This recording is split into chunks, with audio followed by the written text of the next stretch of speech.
வைத்தார். அடிசிலை உண்ணார் மடக்குடியாரோடு மந்தளம் கொண்டார். இடப்பக்கமே இறை நொந்தது என்றார்.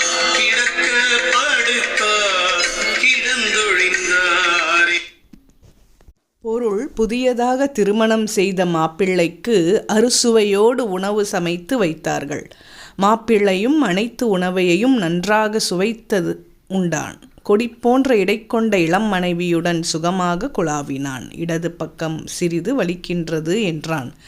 மனைவி அவனை தன் மடியில் கிடத்தி படுக்க வைத்து என்ன ஆயிற்று என்று கேட்டுக்கொண்டு இருக்கும்போதே இதய வலியால் உயிர் பிரிந்து இறந்து போனான். உயிர் எந்த அளவு நிலைப்புத்தன்மை இல்லாதது என்பதை விளக்கும் ஒரு நிகழ்வு இது.